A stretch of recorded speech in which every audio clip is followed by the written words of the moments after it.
ধানক্ষেত নামটা যথেষ্ট নয়, মিরপুরের পিচের জন্য নতুন নাম দরকার। সবকিছুর উন্নতি হয়, শুধু মিরপুরের পিচের কোনো উন্নতি হয় না। দিনকে দিন এই পিচ খারাপ থেকে আরও খারাপ হয়। মিরপুরের কুচকুচে কালো পিচ দেখে অবাক হন বিদেশি ক্রিকেটার ও কোচরা। West Indies coach Darren Sammy বলেছেন, এমন উইকেট আগে কখনো দেখিনি।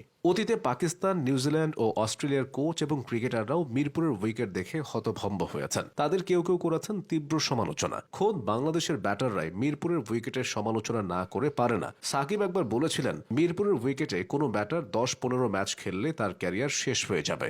সাকিবের কথাটা একেবারে ফেলনা নয়। মিরপুরের উইকেট যেন ব্যাটারদের জন্য ভয়ঙ্কর এক ফাঁদ। এই ফাঁদের প্রতি পদে পদে লুকিয়ে থাকে বিপদ। ক্রিকেট বিশ্বের সকল দেশ যখন স্পোর্টিং ও ফ্ল্যাট উইকেটের দিকে ঝুঁকছে, তখনও মিরপুরের উইকেট রয়ে গেছে আগের মতো। Sri Lankan curator Gamini D silver সময়ে সবচেয়ে জঘন্য রূপটা দেখা গেছে। গামিনীর জায়গায় এখন কিউরেটর হিসেবে এসেছেন টনি হেমিং। তবে পরিবর্তন বলতে তেমন কিছুই হয়নি। মিরপুরের পিচ নিয়ে অভিযোগ নতুন নয়। 2006 সাল থেকে এই স্টেডিয়ামে আন্তর্জাতিক ম্যাচ হচ্ছে। 2 শতাধিক আন্তর্জাতিক আর প্রায় হাজারখানেক স্বীকৃত ম্যাচ খেলেও পিচের রহস্য উদ্ঘাটন হয়নি। ক্যাম্পিং আর অনুশীলন তো আছেই। বছরের পর বছর এই মাঠে খেলা ক্রিকেটারদের অনেকে নানা সময়ে বলেছেন, এত ম্যাচ খেলার পরও এই উইকেটের চরিত্র বুঝতে তারা ধাঁধায় পড়ে যান প্রায়ই। কখন কি আচরণ করবে তা বলা বড় দুষ্করই। কিন্তু কেন মিরপুরের পিচ সবসময় এমন বাজে হয়? এর পেছনে আছে একাধিক কারণ। মূলত ভারী ও আর্দ্র মাটির কারণে মিরপুরের ব্যাটিং বান্ধব উইকেট তৈরি করা কঠিন হয়ে যায়। এখানকার মাটি কাদা ও কাঁচা লাল মাটির মিশ্রণ, যা শুকাতে সময় নেয় এবং তাপমাত্রা বা বৃষ্টির আর্দ্রতায় সহজেই প্রভাবিত হয়।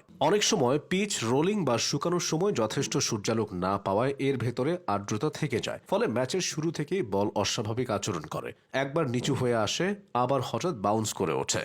শুধু মাটির ধরন নয়, বাংলাদেশ দলের হোম অ্যাডভান্টেজ চিন্তা থেকেও পিচ খারাপ হওয়ার প্রবণতা বাড়ে। অতীতে দেখা গেছে বিসিবি ইচ্ছাকৃতভাবে ধীর ও টার্নিং উইকেট বানিয়ে বিদেশি দলের বিপক্ষে সুবিধা নিতে চেয়েছে, কারণ স্পিনাররা এই ধরনের পিচে তুলনামূলকভাবে বেশি কার্যকর। 2021 সালে টি-20 বিশ্বকাপের আগে অস্ট্রেলিয়া ও নিউজিল্যান্ডের বিপক্ষে 2টা সিরিজই এর সবচেয়ে বড় প্রমাণ। কিন্তু দীর্ঘমেয়াদে এই কৌশল উল্টো ফল দিয়েছে। নিজেদের ব্যাটসম্যানরাই এমন উইকেটে ভালো স্কোর করতে পারে না। তরুণ ব্যাটসম্যানরা আন্তর্জাতিক মানের বাউন্স বা দ্রুত উইকেটের অভিজ্ঞতা পায় না। ফলে বিদেশে গিয়ে তারা খাপ খাওয়াতে পারে না, দ্রুত আউট হয়ে যায়। বলা চলে